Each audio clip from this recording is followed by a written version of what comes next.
우리는 이 시간에 몇 주간 하나님을 믿는 자의 삶의 모습에 대해서 살펴보고 있습니다. 하나님을 믿는다는 것은 하나님만을 믿는다는 것이고, 하나님만을 믿는다는 것은 어떤 상황에서도 영원하신 하나님의 말씀과 약속을 신뢰한다는 것입니다. 하나님께서 좋은 것을 주시는 아버지이심을 믿는 자는 하나님을 구하고 찾고 두드린다는, 지속적으로 간절히 하나님께 기도한다는 예수님의 가르침을 우리는 살폈습니다. 선한 사마리아인의 비유를 통해서 우리를 향한 하나님의 자비하심을 신뢰할 때 우리는 진실로 주의 자비하심을 드러내고 보여주는 성도의 삶을 살게 된다 하는 것을 우리가 살폈죠.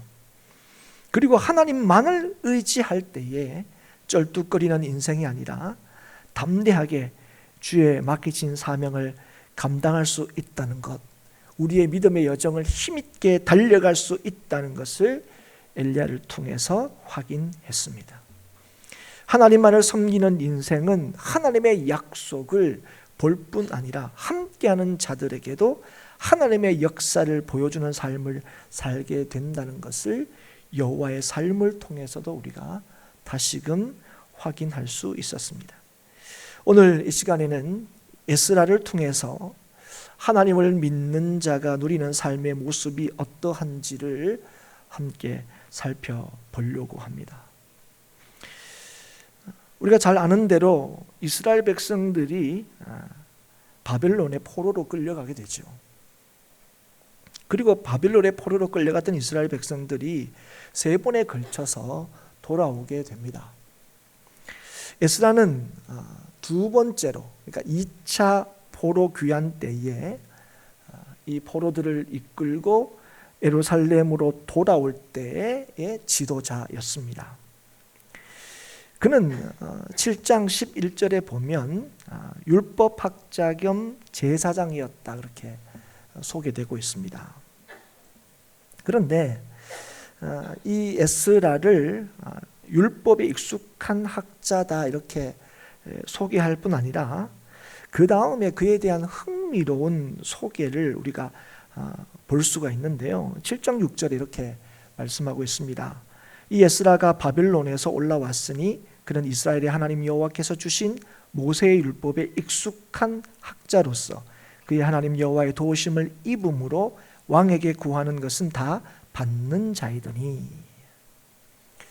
오늘 보면 이 에스라가 하나님의 말씀에 정통했을 뿐 아니라 당시에 이 바사의 왕이었던 아닥사스다의 신뢰를 받고 있는 사람이었다는 것을 보여주고 있습니다. 그리고 이 아닥사스다 왕은 조서를 내려서 에스라가 예루살렘으로 돌아가는 것을 허락했을 뿐 아니라 성전을 위한 예물과 물품을 가져가도록 했습니다.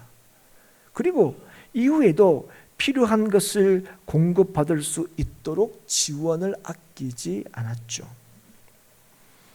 에스라는 이 아닥사스다 왕 제7년 첫째 달 초하루에 이 바벨론을 떠나게 됩니다.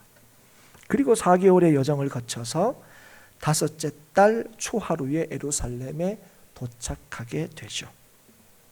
그리고 그는 예루살렘으로 돌아온 가장 큰 목적인 이 말씀으로 공동체를 세우는 일에 열심을 냅니다.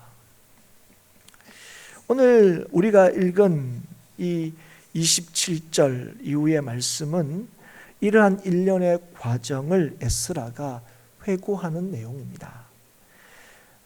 이 내용은 이제 9장까지, 오늘 7장 27절에서 시작이 돼서 9장까지 이렇게 이어지는데요. 그래서 이 부분을 에스라 회고 이렇게 부릅니다. 그런데 오늘 이 에스라가 이 예루살렘으로 돌아오는 일련의 모든 과정을 회고하는 이 회고록이라고 부를 수 있는 이 내용을 오늘 보면 찬양의 형식으로 시작을 하고 있는 것을 보게 됩니다. 우리 조상들의 하나님 여호와를 송축할지로다, 이렇게 시작하죠. 이 찬양의 내용의 핵심이 뭐냐? 그건 이 모든 일은 하나님께서 하셨다 하는 것입니다. 이 모든 일이 다 하나님의 역사다 하는 것이 이 찬양의 내용의 핵심입니다. 그리고 앞으로의 이 회고의 내용의 핵심이기도 하지요. 그리고 오늘 이 두 절의 이 찬양의 내용을, 찬양을 통해서 구체적으로 어떻게 하나님께서 역사하고 계시는지를 뭐랄까요? 요약하고 있습니다. 어떻게 역사하셨는가? 하나님께서 아닥사스다 왕의 마음을 움직이셨다는 거죠. 그리고 하나님께서 에스라로 하여금 왕과 그의 보좌관들과 또 왕의 권세에 있는 모든 방백의 앞에서 은혜를 얻게 하셨다 하는 겁니다. 그리고 하나님께서 용기를 주시고 또 환경도 마련해 주셔서 예루살렘으로 올라올 수 있었다. 그렇게 이제 찬양을 하는 거죠. 그래서 이 모든 일이 다 하나님께서 하신 일이고 하나님의 역사다. 그래서 여호와를 송축할지어다. 이 회고를 시작하고 있습니다. 여기에서 우리의 주목을 끄는 말씀, 그 찬양의 표현이 있죠. 그게 바로 내 하나님 여호와의 손이 내 위에 있으므로입니다. 내 하나님 여호와의 손이 내 위에 있으므로. 여러분, 여호와의 손은 구약 성경에서 흔히 하나님의 보호하심과 인도하심을 의미합니다. 그래서 오늘 이 모든 일들이 가능했던 이유가 하나님의 보호하심과 인도하심이 있었기 때문이다. 그렇게 이제 밝히고 있는 거죠. 여러분, 앞서 이 에스라를 소개할 때에 그가 왕의 신뢰를 받는 사람이었다. 그렇게 우리가 확인을 했습니다. 그런데 그가 왕의 신뢰를 받을 수 있었던 이유를 어떻게 설명하고 있습니까? 하나님의 도우심을 입음으로. 그렇기 때문에 그 앞서 그가 모세의 율법에 익숙한 자로 소개했는데 그 이유도, 그게 가능했던 이유도, 그래서 아닥사스다 왕이 조서를 읽을 때 에스라에 대해서 어떻게 평가하냐면 율법의 완전한 학자 이렇게 평가하는데, 그런 평가를 받을 수 있었던 이유도 어디에 있다는 걸 우리에게 보여줍니까? 하나님의 도우심을 입었기 때문이라는 것을 우리에게 알려주고 있는 거예요. 여러분, 실제로 이 에스라라는 이름 자체가 여호와께서 도우시다 하는 뜻을 가지고 있습니다. 그래서 이 에스라 하면 우리가 다 알다시피 이 율법에 익숙한 자인데, 율법에 익숙하다는 것은 말씀에 대해서 정통하고 말씀에 대해서 잘 알고 있다 하는 의미이기도 하지만 궁극적으로 하나님의 은혜와 도우심을 따라서 살았다 하는 것을 의미합니다. 그러니까 이 에스라는 어떤 사람이냐면 어떤 상황에서든 하나님의 인도하심을 믿었던 사람이고, 그 하나님의 인도하심을 따라서 살았던 사람이라는 것을 우리에게 보여주고 있는 거죠. 그래서 에스라는 일련의 이 모든 과정 속에서 하나님의 보호하심과 인도하심이 있었다는 사실을 회고하며 고백하고 있는 것입니다. 7장 9절에도 보면 이렇게 얘기하고 있죠. 첫째 달 초하루에 바벨론에서 길을 떠났고 하나님의 선한 손에 도우심을 입어 다섯째 달 초하루에 예루살렘에 이르니라 하는 거죠. 그리고 이후에 이러한 예루살렘으로 돌아오는 과정을 회고하면서 에스라는 더 자세하게 하나님의 도우심에 대해서 증거합니다. 그 중에 가장 대표적인 사건이 뭐냐면 예루살렘으로 돌아가는 길에서 이 2차 이 포로 귀환의 이 행렬들이 아하와 강가에서 잠시 머뭅니다. 거기서 이제 이 에스라가 뭘 하냐면 그 일행들을 이렇게 점검을 하게 돼요. 그런데 거기에서 뭘 알게 되냐면 그러니까 2차 귀환을 하는 사람들 중에 레위인이 한 명도 없다는 사실을 보게 됩니다. 알게 되는 거예요. 예.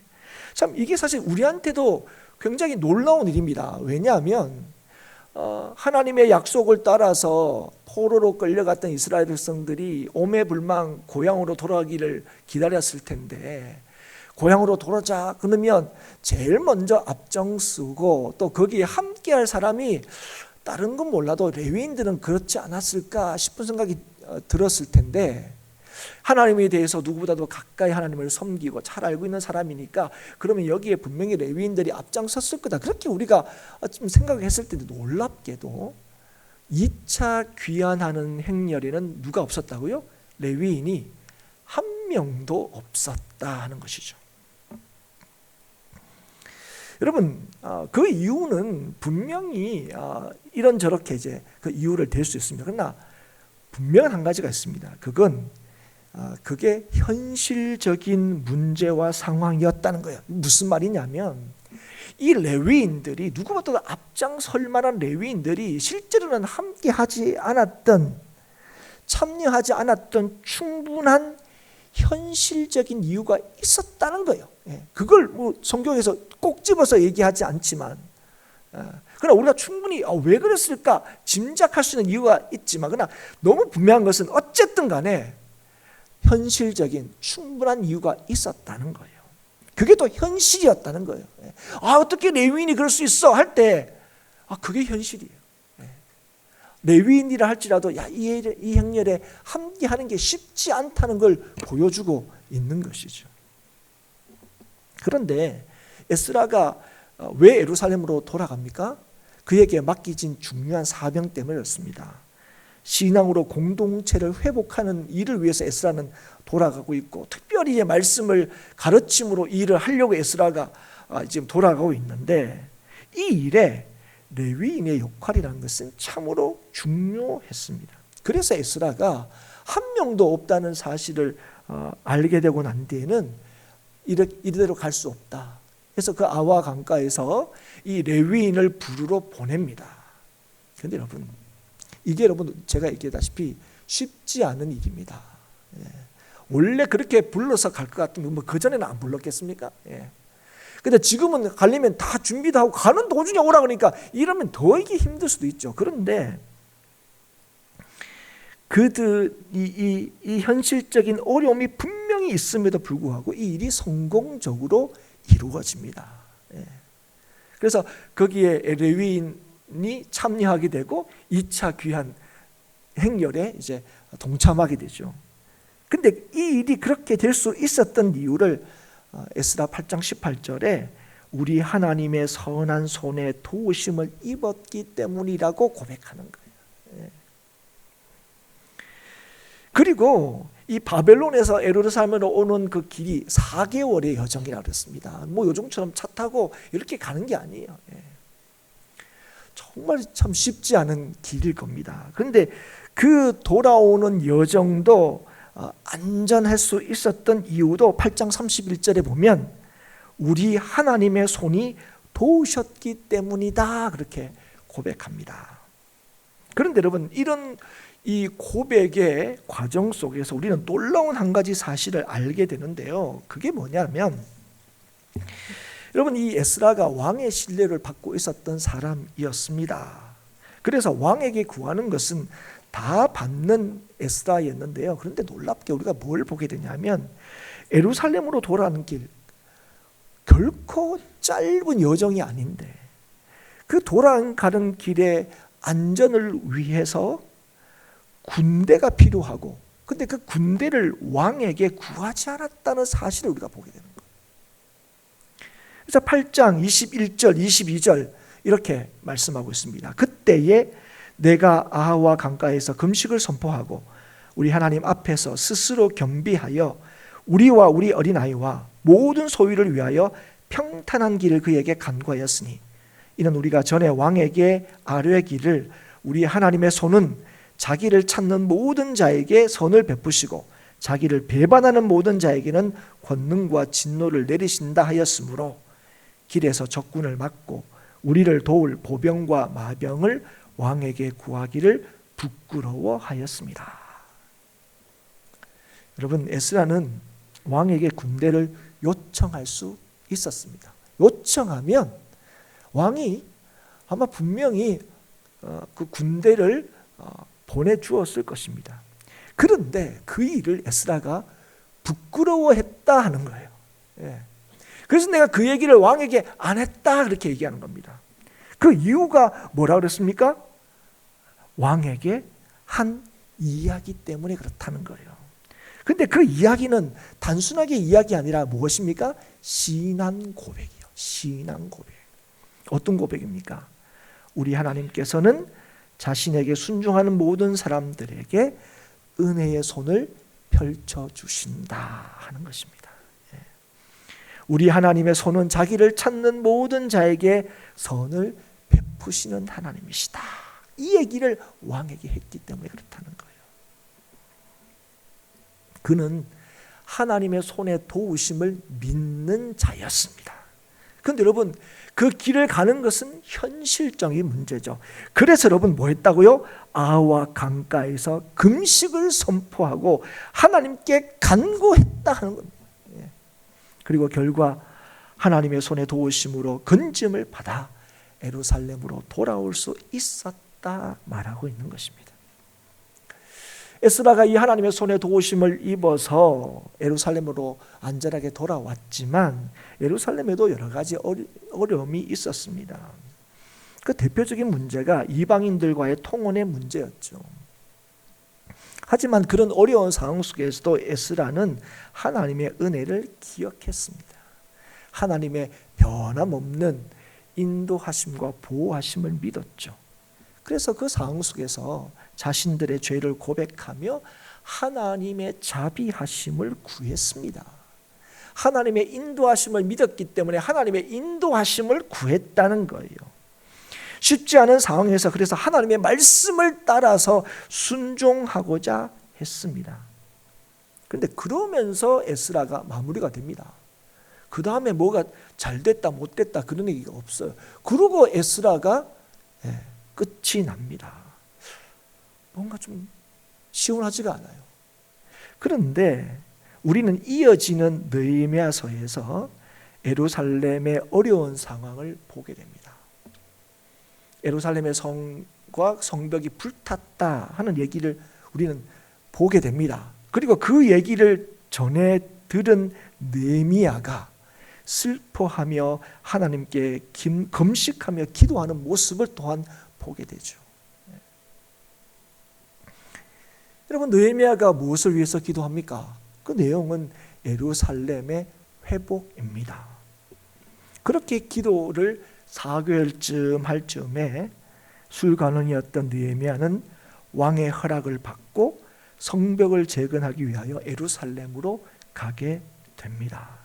그런데 여러분, 이 일이 어떻게 가능했느냐?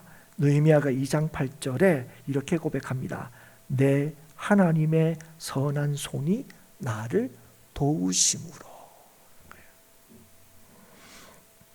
그래서 느헤미야가 예루살렘에 도착해서 이스라엘 백성들에게 자신이 여기에 오게 된 것이 하나님의 선한 손이 도우신 일의 결과다 하는 것을 알리고, 그래서 성벽 건축하는 이 일에도 하나님의 도우심이 있을 것이라 말합니다. 그런데 여러분, 우리가 아는 대로 느헤미야가 예루살렘의 상황을 듣고 슬퍼하여 하나님 예루살렘을 회복하게 해주십시오 기도한 지 4개월 만에 예루살렘에 왔는데 와보니까 어땠습니까? 상황이 굉장히 열악했습니다. 그러니까 지금은 성벽을 재건할 만한 현실적인 상황이 못 되었다는 거예요. 그럼에도 불구하고 느헤미야는 성벽 재건을 하자고 얘기합니다. 그럴 수 있었던 이유가 무엇입니까? 하나님의 손에 도우심을 믿었기 때문에 그렇습니다. 그리고 우리가 놀라운 게 뭐냐면 성벽 건축에 엄두도 내지 못했던 백성들이 이 느헤미야 말에 모두 힘을 내어서 성벽 건축하는 일을 시작했다는 거예요. 여러분, 이게 왜 가능했을까요? 그건 느헤미야가 내가 여기 온 것도, 성벽을 건축하는 이 일도 하나님의 보호하심과 인도하심이 있는 일이라는 것을 얘기했기 때문에 그렇습니다. 여러분, 이게 새삼스러운 일입니까? 아니죠. 그러나 여러분, 이들은 경험이 있어요. 무슨 경험이 있습니까? 에스라가 전한 하나님의 손에 도우심, 함께 하심, 인도하심을 그들은 경험했습니다. 그래서 하나님이 인도하심이 있다면 반드시 하나님의 뜻이 이루어질 거라는 확신을 하게 된 거죠. 그래서 느헤미야가 하나님의 선하신 도우심으로 내가 여기 왔고 성벽 재건도 하나님의 도우심이 있을 거다 하는 이 말을 듣고 뭐했다가 모두 힘을 내어서 건축할 수 없는 상황에도 불구하고 건축을 시작을 했다는 겁니다. 그래서 여러분, 이 확신 때문에 막상 성벽을 건축을 시작할 때에 느헤미야와 이스라엘 사람들을 멸시하고 조롱하고 비웃는 주변에 많은 대적들이 있는데 이들에 대해서 느헤미야가 이렇게 말합니다. 내가 그들에게 대답하여 이르되 하늘의 하나님이 우리를 형통하게 하시리니 종들인 우리가 일어나 건축하려니와 오직 너희에게는 예루살렘에서 아무 기업도 없고 권리도 없고 기억되는 바도 없다 하였느니라. 사랑하는 여러분, 오늘 지금 이 대적들이 조롱하고 비웃는 이 내용의 근거가 비현실적인 게 아니에요. 오히려 굉장히 현실적입니다. 너희들 성벽 건축한다고 야 그게 될 법한 일이냐? 지금 이 상황에서 그게 되겠냐? 철저하게 현실에 근거해서 그들을 조롱하고 이런 일들이 결코 성공하지 못할 거라 그렇게 조롱했습니다. 그러나 그들이 이 성벽 건축을 시작할 수 있었던 이유가 뭡니까? 하나님의 인도하심을 믿었기 때문에 그렇습니다. 그래서 뭐라고 자신에게 합니까? 하늘의 하나님이 우리를 형통하게 하시리니 종들인 우리는 뭘 하는 거예요? 일어나 건축한다 얘기하는 거예요. 사랑하는 여러분, 오늘 하나님의 인도하심을 믿습니까? 하나님의 보호하심을 믿습니까? 하나님이 우리를 형통케 하신 것을 믿습니까? 그걸 믿는 성도들은 뭐 하는 거예요? 하나님의 뜻을 따라 순종할 뿐입니다. 그게 되겠냐? 현실적으로 되겠냐? 아무리 그렇게 얘기할지라도 하나님의 뜻이라면, 하나님의 인도하심이 있다면 하나님의 인도하심을 믿는 성도들의 삶의 반응은 순종하는 것입니다. 그리고 실제로 숱한 내적인 외적인 어려움들이 성벽 공사하는 동안에 내내 있었지만 성벽 재건 공사는 시작한 지 52일 만에 끝이 나게 됩니다. 그리고 그렇게 끝난 게 아니죠. 이 느헤미야의 이런 리더십 아래에서 에스라가 어떻게 합니까? 이스라엘 백성들에게 율법을 가르치고 말씀을 따르도록 하는 사역에 힘쓰므로 인해서 이 이스라엘 백성들이 하나님을 섬기는 백성으로서의 회복의 역사가 일어나게 됩니다. 사랑하는 여러분, 하나님을 믿는다는 것, 하나님의 약속을 신뢰한다는 것, 그것은 하나님께서 오늘도 우리를 인도하신다는 것을 믿는다는 것입니다. 그리고 그 하나님의 인도하심을 믿는다는 것은 우리에게 하신 주의 약속을 따르는 것으로 나타납니다, 여러분. 하나님이 인도하심을 믿기 때문에 아무리 상황이 열악하더라도 우리는 순종한다는 거예요. 되겠냐 하는 그들을 향하여 하늘의 하나님이 우리를 형통하게 하시리니 종으로서 하나님의 인도하심을 믿는 우리들은 일어나 하나님의 말씀을 따를 뿐이다. 여러분, 이 고백이 저와 여러분의 고백이 될 수 있기를 주의 이름으로 축복합니다. 사랑하는 성도 여러분, 하나님의 인도하심을 믿는 자가 하나님의 인도하심을 경험하게 됩니다. 그가 있는 곳에서 하나님의 역사가 나타나기 때문에 그렇습니다. 그가 있는 곳에는 소망이 있습니다. 왜 그렇습니까? 믿는 자들과 주님께서 함께 하시겠다 약속하셨기 때문에 그렇습니다.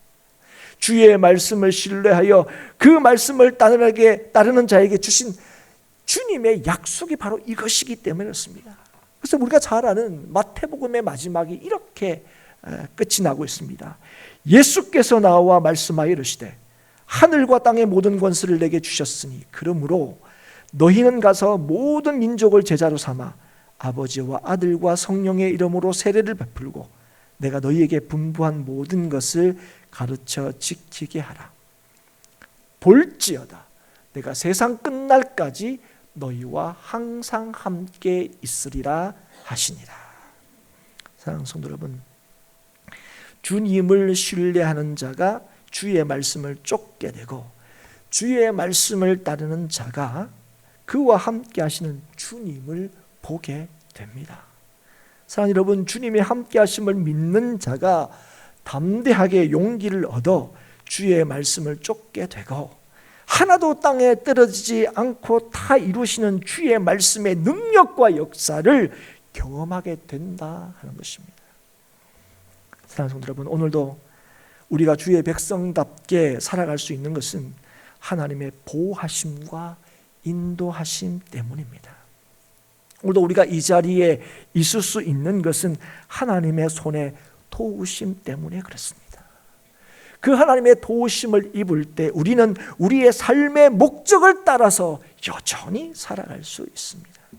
오늘도 주의 인도하심을 우리가 확신하고 믿을 때 우리는 하나님의 뜻을 온전히 선포할 수 있고 변함없는 주의 역사를 확신하고 기대할 수가 있는 것입니다. 흔들리지 않고 담대한 삶을 살아갈 수 있습니다. 우리는 죄수의 신분으로 아그리빠 왕 앞에 선 바울의 모습을 기억합니다. 아그리빠 왕을 향하여 외친 그의 담대한 선언을 우리는 기억합니다. 이렇게 얘기하죠. 하나님의 도우심을 받아 내가 오늘까지 서서 높고 낮은 사람 앞에서 증언하는 것은 선지자들과 모세가 반드시 되리라고 말한 것밖에 없으니 곧 그리스도가 고난을 받으실 것과 죽은 자 가운데서 먼저 다시 살아나사 이스라엘과 이방인들에게 빛을 전하시리라 함이니라 하니라.